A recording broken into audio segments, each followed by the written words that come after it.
받으셨죠? 저 뒤에다 놔드렸는데, 오늘은 사무엘하 6장, 이제 우리가 열왕기로 들어가기 전에 사무엘 6장하고 또 그 연결돼서 제일 그 뒤쪽에 있는 역대상 연결된 그 말씀을 한번 보겠습니다.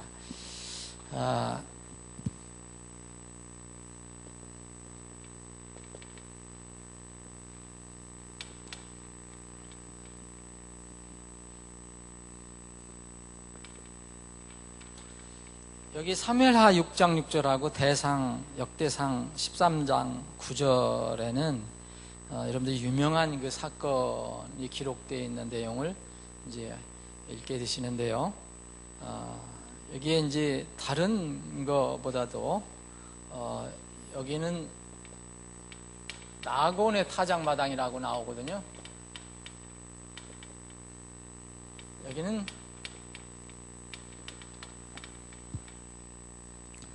그래서 이 부분을 어떻게 이해해야 될 것인가 한번 보겠습니다. 사무엘하 6장 6절 보시면, 사무엘하 6장을 여러분들 보시면 이 무슨 내용인지 아실 거예요. 이 이스라엘이 전에 블레셋하고 싸울 때 블레셋한테 져서 그 법궤를 빼앗기는 그런 사건이 있었어요. 이제 그것이 오랫동안 거기에 방치되고 있었는데, 그것을 다시 이제 다윗이 그 법궤를 다시 원래 이스라엘의 위치로 이제 가지고 오는 그런 장면입니다. 굉장히 그 어떤 면은 기쁜 그런 사건인데 불행한 사건이 터져버리죠, 여기서.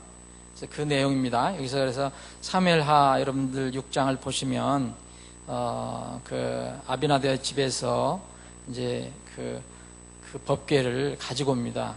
이 블레셋 군사들이 이스라엘의 법궤를 가지고 있었더니 자꾸 재앙이 쏟아져 갖고 그것을 이제 자기들에게 보냅니다.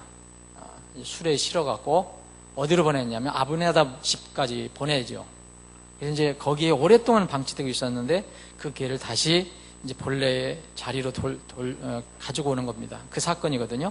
그래서 거기에 보면 6장 사무엘기하 6장 6절에 보면 그들이 나곤의 타작마당에 이르렀을 때 소들이 하나님의 궤를 흔들므로 우사가 손을 내밀어 그 궤를 붙들었더니, 그래서 나곤의 타작마당이라는 게 나오고요. 근데 역대기상 13장 9절을 보면 이 같은 내용을 역대기상에서는 어떻게 기록하고 있느냐 하면, 역대기상 13장 9절 이 사건은 같은 내용입니다. 사무엘기하 6장 내용하고. 근데 여기에 13장 9절 보면 그들이 기돈의 타작마당에 이르렀을 때에 소들이 비틀고 우사가 손을 내밀어 그 궤를 붙들었더니, 그래서 이 타작마당은 맞는데 나곤의 타작마당이냐 기돈의 타작마당이냐라는 이제 차이가 있습니다. 그래서 어떤 사람들은 이것도 뭔가 이렇게 필사를 할 때 잘못됐다든지 뭔가 아니면 성경에 양쪽 저자가 다른 거 아니냐, 이렇게 이야기를 하는 겁니다.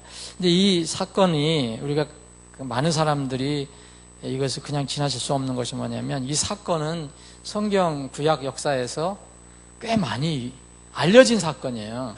이 사건을 많이 여러분 읽어보셨죠? 우사 사건. 그래서 교훈도 많이 얻기 때문에 이 숨겨져 있는 그냥 그 사건이 아니거든요. 누구든지 성경을 읽은 사람은 이 사건을 기억을 해요. 그러다 보니까 좀 꼼꼼하게 읽는 분들은 이상하다, 이게 하나는 왜 나곤의 타작마당이고 하나는 기돈의 타작마당이냐, 이런 얘기가 나오는 겁니다. 근데 이제 이 사건을 좀 우리가 잘 생각해 보면, 그러니까 모든 성경에 나오는 사건을 아니면 일들을 이렇게 살펴볼 때에 앞뒤 전후 문맥이라든지, 그리고 그 사건의 배경이라든지, 그리고 어떤 사건은 한 곳에만 기록되어 있지 않고 또 다른 곳에도 기록되어 있기 때문에 이런 것들을 이렇게 종합적으로 살펴볼 필요가 있습니다. 원래 이 이스라엘에게 준 그 법규에 의하면은 이스라엘의 그 법궤를 옮길 때는 하나님께서 철칙으로 주신 게 뭐냐면 사람의 어깨로만 옮겨라 라고 명령을 주셨어요. 그래서 사람의 어깨로만 옮기라 미리 이제 법으로 주셨거든요. 근데 이제 그것이 이제 이루어지지 그 말씀에 순종하지 않는 경홀히 여겼다든지 아니면 신경을 많이 안 썼다든지 어쨌든 그런 사건으로 인해서 그런 일로 인해서 이 사건이 불행한 사건이 일어난 것입니다. 이러한 그 하나님의 명령을 순종하지 못했기 때문에 결국 이 불행한 사건이 일어나서 웃사가 갑자기 거기서 이제 하나님의 그 징계를 받아서 죽게 되죠. 근데 왜 나곤의 타작마당은 뭐냐, 기돈의 타작마당은 뭐냐, 이게 이제 오늘 우리가 살펴볼 문제입니다. 근데 여러분들이 성경을 이제 사전을 찾아보시든지 다 찾아보시면 나곤이라는 말하고 기돈이라는 말이 딱 한 번밖에 안 나와요. 어디서 나오냐? 여기 지금 사무엘하 6장 6절 그리고 대상 역대기상 13장에 있는 요 사건, 요 기록된데 여기 두 개밖에 성경 전체에서 이것밖에 안 나옵니다. 그러니까 이 나곤이라는 것과 기돈이라는 것, 이 것에 관해서 정보가 별로 없어요. 성경 안에서도요. 그래서 많은 학자들도 이 정보가 부족하니까 이거에 대해서 정확하게 얘기를 잘 못하는 그런 상황입니다. 근데 우리는 이제 하나님 말씀이 이제 영광을 받았고 또 우리에게 보존해 주셨다고 보존해 주신 말씀을 믿기 때문에 우리는 1차 그 세상적인 어떤 정보가 어떻든 간에 성경 말씀을 우리가 그걸 근거로 해서 기준으로 해서 이제 살펴보는 거죠. 영어 킹제임스 성경, 다른 성경은 모르겠습니다. 저는 영어 킹제임스 성경에는 여기 기돈과 나하고는 딱 한 번밖에 안 나옵니다. 여기에 사무엘하하고 역대상, 다른 사건에는 나오지 않아요. 그런데 이 영어 킹제임스 성경을 보면 오늘 여기 사무엘하 6장 6절을 보시면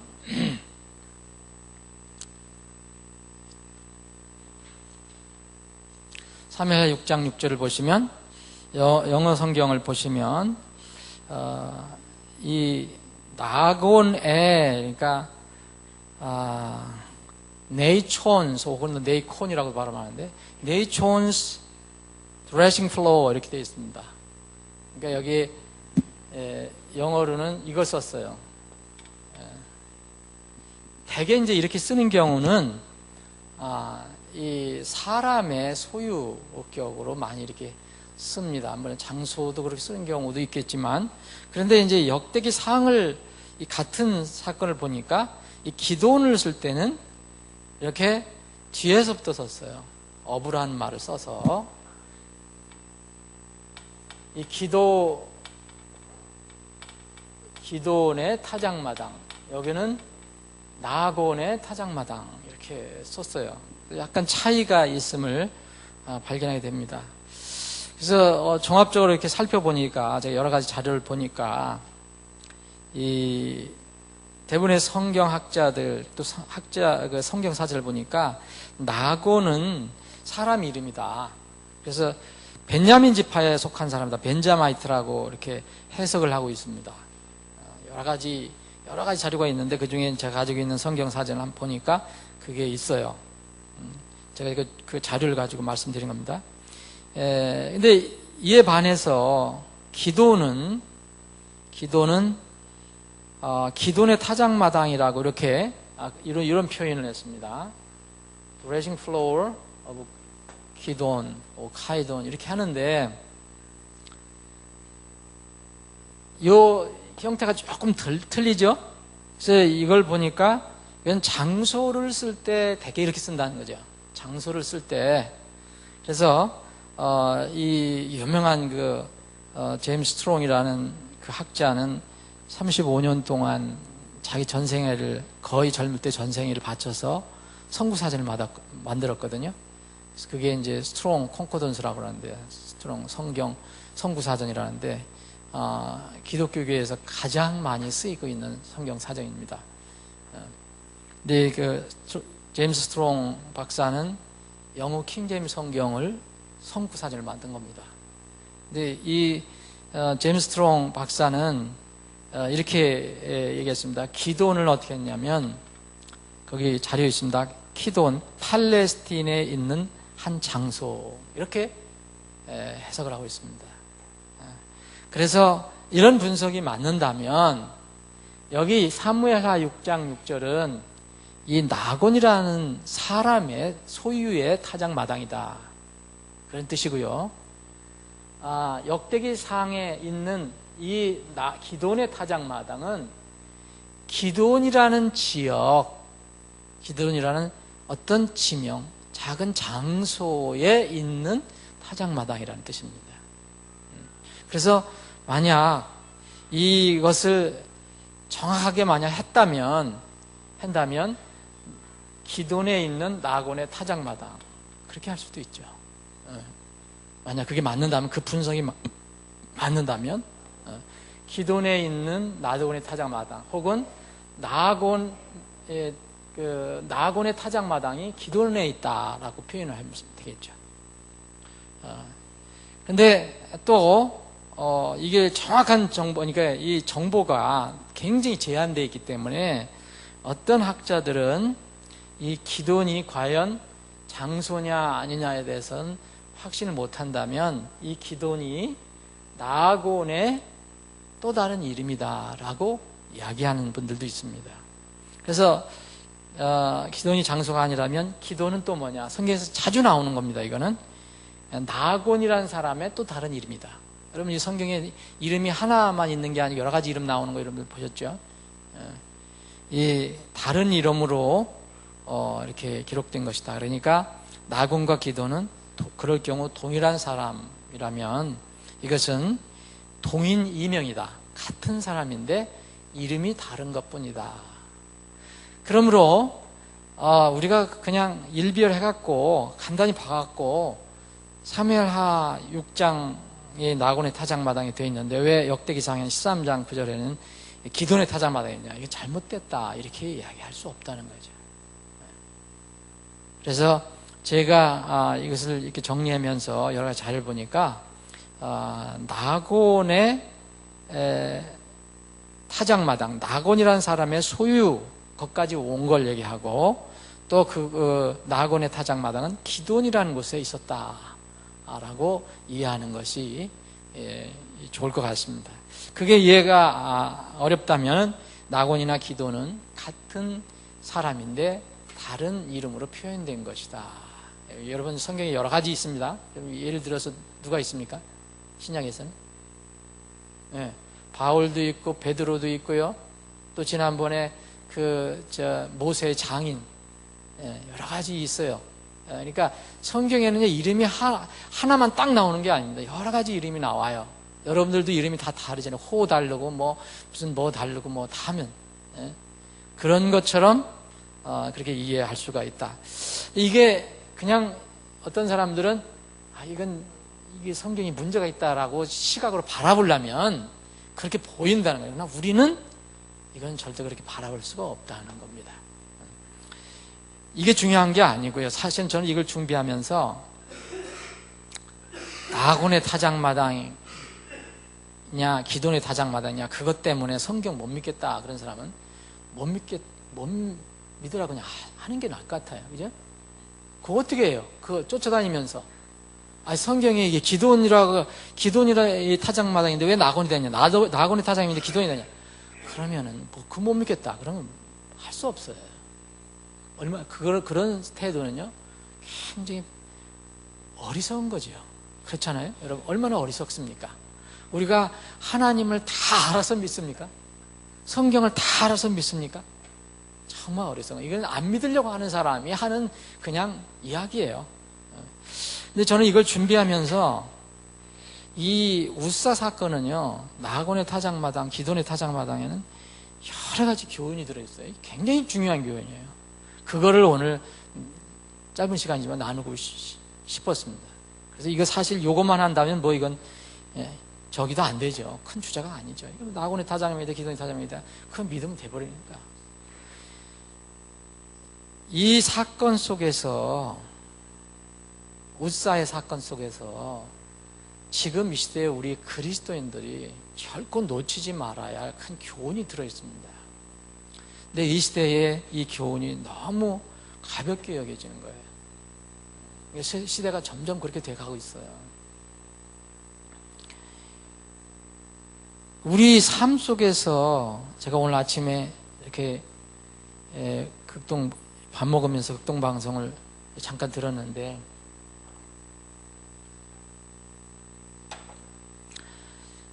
그분은 베프티스트는 아니지만 그분이 얘기하는 걸 다 동의가 됐어요. 지금 교회들이 다 그렇게 가고 있다. 물량 위주, 사람 위주. 응? 뭐 하여튼, 근데 그분이 전에 이제 들어보니까 그분이 전에 큰 어떤 범죄를 저지르고 그만둔 분인데 지금 또 그런 얘기를 하더라고요. 그래서, 그렇게 회개했으면 참 좋은 일 아닌가. 근데, 그분도 얘기하더라고요. 지금 마지막 때에 과연 믿음을 가진 자들 찾을 수 있겠느냐. 또 어떤 분이 그 설교를 하는데도 그런 얘기를 했어요. 저는 그게 많이 동감이 됐거든요. 오늘 그분이 인터뷰하는 거하고 또 그 바로 이어서 설교하는 어떤 목사님 동감이 됐어요. 지금 이 시대의 가장 그 큰 문제 중에 여러 가지 문제가 있지만 그 중에 하나는 우리 그리스도인인데 우리 그리스도인은 구별된 사람들이거든요. 성도라는 것은 거룩한 사람들이라는 뜻이거든요. 거룩한 무리들이라는 거거든요. 세상에서 살지만 세상 속에서 동화돼서 사는 사람을 얘기하는 게 아니고 세상에서 살지만 세상과 구별된 사람을 얘기하죠. 그래서 이제 주님 딱 나팔 소리 나면 구별된 사람들만 올라가는 거죠. 무슨 얘기냐면 신분적으로 그렇단 말이에요. 그런데 이 세상에서 우리가 이 세상이 그 영향이 너무너무 크니까 이 세상의 풍속에 자꾸 동화되며 산다는 거예요. 그래서 이것도 사실은 제가 많이 이렇게 생각을 하면서 오늘 이 정리를 해봤는데, 이 사건이 왜 일어났는지 기본적으로는요, 아주 작은 것 같지만 하나님의 말씀대로 따르지 않는 데서 온 겁니다. 웃사가 이 사건 아시죠?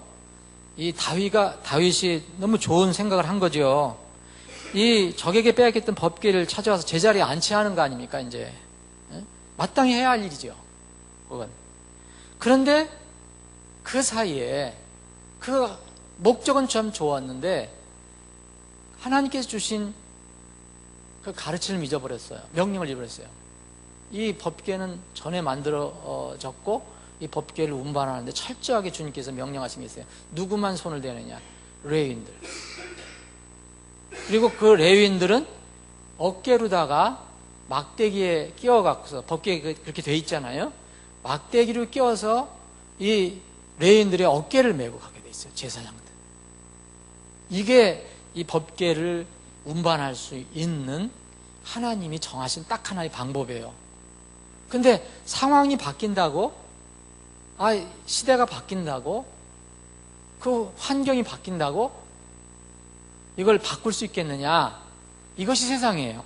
세상은 이게 상황이 바뀌었으니까, 세상이 바뀌었으니까, 시대가, 환경이, 조건이 바뀌었으니까 그렇게 안 해도 돼. 이게 얼마 좋아. 지금 그 좋은 차도 많고 요새는 KTX도 있고 뭐 비행기도 있고 그거 하면 되잖아. 그게 바로 굉장히 위험한 거라는 거예요. 하나님은 끝까지 비행기가 나오든 뭐 KTX가 나오든 법궤를 그 레위인들의 그 어깨로 날라라 하면은 하나님께서 바꿔주지 않으면은 그건 영원한 겁니다.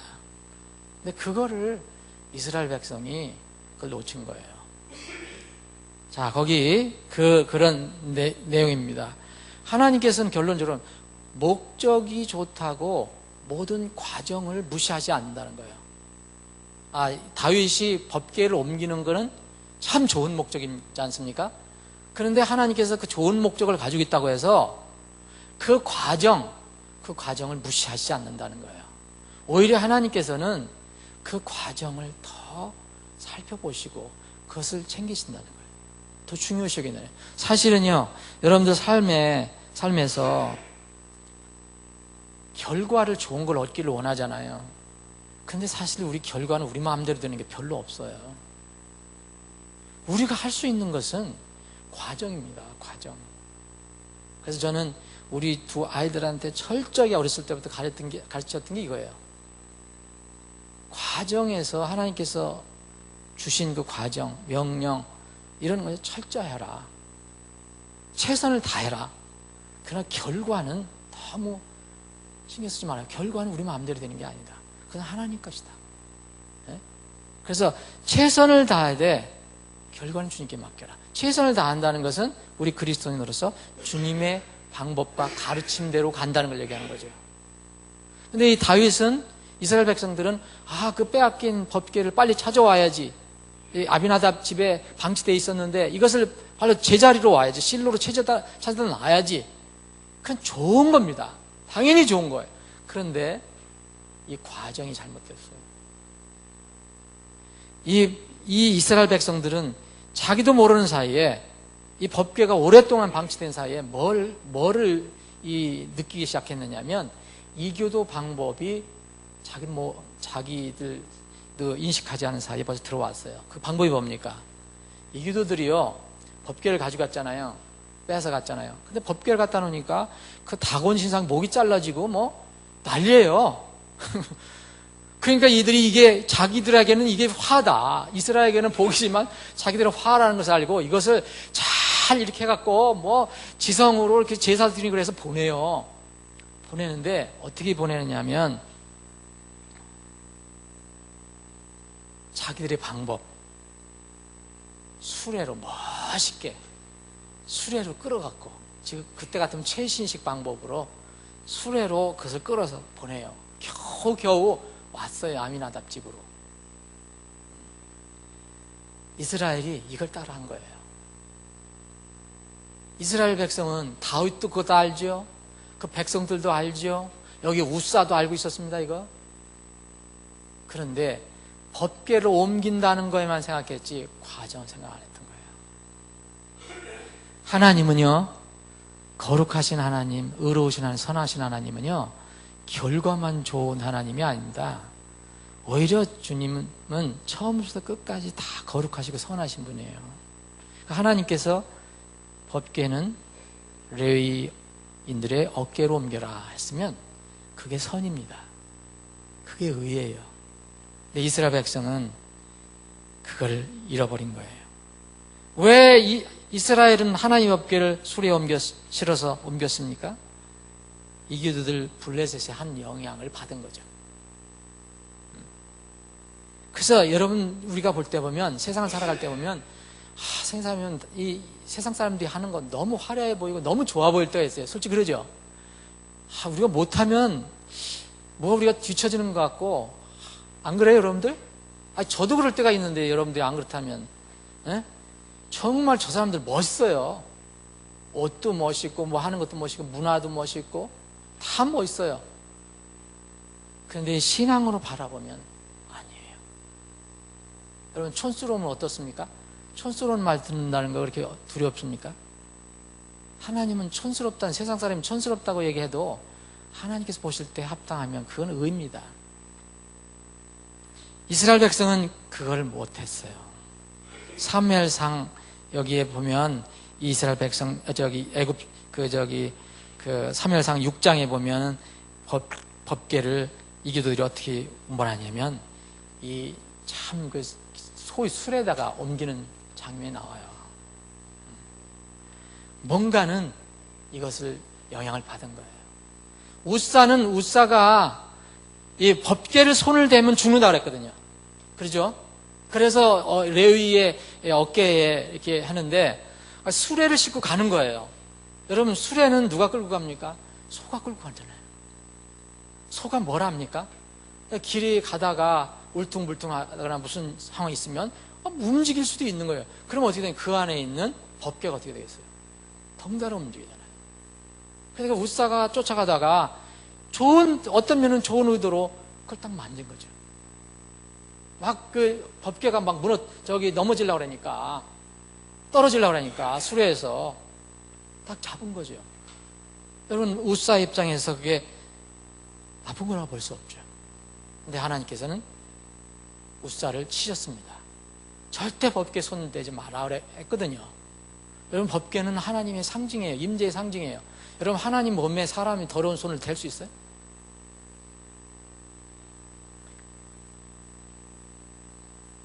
그래서 우사는 죽었습니다.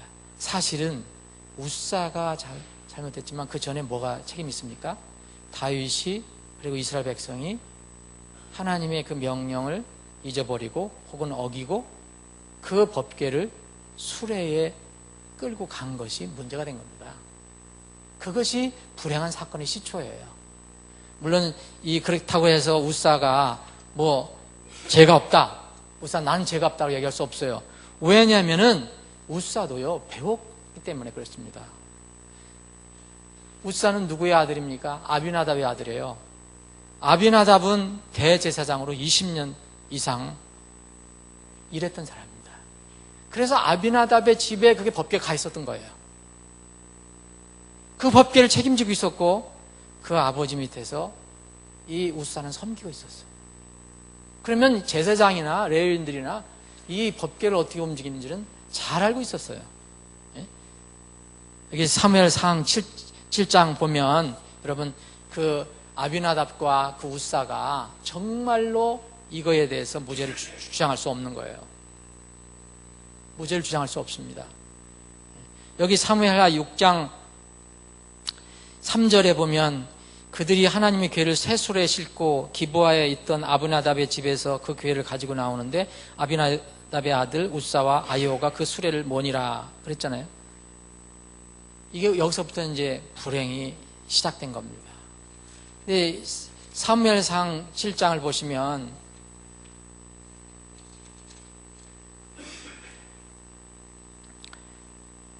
사무엘상 7장 1절에 보면 기럇 여아림 사람들이 와서 주의 궤를 가져다가 산에 있는 아비나답의 집에 들여놓고 그의 아들 엘르아사를 거룩히 구별하여 주의 궤를 지키게 하였더라. 그 궤가 기럇 여아림에 거하되 그 기간이 길어 20년이 되었으므로 이스라엘의 온 집이 주를 구하여 통곡하니라. 이런 상황이 있기 때문에 아비나답이 분명히 알고 있었고 우사도 알고 있었어요. 그런데 그 법궤는 말씀드린 대로 절대로 사람 손을 대면 안 된다고 이미 하나님께서 말씀하신 거예요.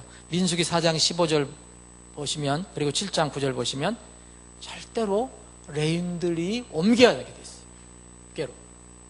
예? 결국은 이것을 순종하지 못했기 때문에 이 큰 사건이 일어났습니다. 그래서 이것 때문에 다윗이 얼마나 낙담했는지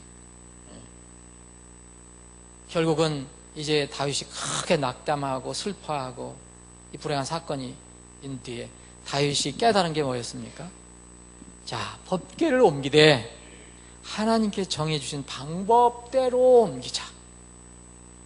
그래서 이 역대기상 15장을 보시면 정말 그 법궤, 하나님의 임재를 상징하는 법궤가 옮겨질 때 온 백성이 기뻐하고 다윗도 춤을 추고 그랬어요. 그때 그게 그렇게 된 이유가 뭡니까? 수레로 옮긴 게 아니고 하나님께서 정해주신 레위인들의 어깨로 운반했습니다. 그랬더니 온 백성이 기쁨이 있다고 그랬어요. 여기서 우리가 정말 많이 생각해 볼 게 있어요. 지금 이 세상은요, 기독교에도요, 많은 교회들이 참 안타까운 게 많은 교회들, 기독교인들이 지금 이런 방법을 선호한다는 거예요. 하나님께서 법궤는 절대로 레위인들의 어깨를 매서 옮기라 그랬는데 지금은 편리한 방법, 또 자신들의 생각, 자기들이 좋아하는 방법대로 그냥 세상 수레에다 놓고 옮겨간다는 거예요. 이 방법은 누구 방법입니까? 블레셋 방법이에요. 그래서 요새는 교회나 성도들이 세상과 구별이 안 된다 이야기하는 거예요. 그래서 주님은 우리에게 무엇인가? 그분은 우리의 주다. 근데 그분이 말씀하시는 것은 우리가 무엇을 이걸 가릴 것이 없다는 거지. 아, 이것은 주님께서 말하신 큰 거야. 아, 이건 소소한 건데 뭐. 아, 이거 굉장히 중요한 거야. 아, 이거 뭐 그렇게 중요하지 않아. 이렇게 판단할 것이 아무것도 없다. 주님 말씀은. 그래서 우리 신약에 와서 주님께서 강조하신 내용이 있지 않습니까? 잘 아셨네요. 가장 적은 것에 신실한 자는 또한 많은 것에 신실하다. 가장 적은 것에 불의한 자는 또한 많은 것에 불의해질 것이다. 그래서 주님께서 늘 법계는 그것이 주님의 임재잖아요. 주님의 임재를 늘 인식하며 하나님께서 말씀해 주신 것은 그게 우리 생각에 적게 보이든 크게 보이든 중요하게 보이든 덜 중요하게 보이든 간에 그 신실하게 충성하는 그 그리스도인이 참다운 그리스도인이다. 여러분, 그래서 마지막 때에 주님께서 오셔서 이제 평가하실 때, 심판하실 때 하신 말씀을 늘 기억하십시오. 종들을 모아놓고 얘기하죠. 착하고 신실한 종아. 그런데 너 엄청나게 위대한 일을 했어. 너 수많은 사람들을 이렇게 교회로 끌어들여서 큰 길을 이루었어. 그런 얘기 하지 않으시고 착하고 신실한 종아, 내가 적은 것에 신실하였은지요. 적은 것에 신실하였은지요. 내가 너를 많은 것을 다스릴 지휘자로 삼으리니 너는 내 주인의 즐거움에 기쁨에 참여할지다. 여러분, 이게 우리가 마지막 들어야 할, 주님부터 들어야 할 말씀이에요. 내가 적은 것에 신실하였은지. 적은 것이 뭡니까? 하나님 말씀은 어떤 것이든지 우리가 함부로 다룰 것이 없다. 잘하였도다 착한 종아, 내가 매우 작은 일에 신실하였은즉 12시를 다스릴 권세를 차지하라. 이런 모든 것들이 다 적은 것, 이런 소소하게 보이는 것도 하나님 말씀에 신실한 사람들에게 앞으로 주님께서 주실 귀한 말씀입니다. 아버지 하나님, 오늘 복된 주일 아침에 말씀을 서로 나누고 하나님께서 준비하신 은혜를 나눌 수 있는 기회를 허락해 주시니 감사합니다. 저희들 이 점점 믿음을 이렇게 포기하고 또 퇴색시키고 변질시키고 세상과 동화시키는 이런 세상에서 이 마지막 때에 우리의 믿음을 지켜간다는 것이 그렇게 육신적으로는 쉬운 일이 아님을 깨닫지만 이런 적은 일이라도 주님께 신실해야 한다는 것을 다시 한번 생각해 봤습니다. 우사의 사건을 통해서 나곤의 타작마당에서 일어났던, 기돈의 타작마당에서 일어났던 이 우사의 사건을 마음속에 우리가 새겨서 이 험하고 믿음이 점점 없어져가는 세상에서 끝까지 적은 것에 신실한 저희들, 그 믿음을 붙들고 가는 저희들이 될 수 있도록 인도하여 주옵소서. 이 시간 이후로 진행되는 모든 절차에 주님께서 함께해 주시길 원하오며 거룩하신 예수님의 이름으로 기도합니다. 아멘.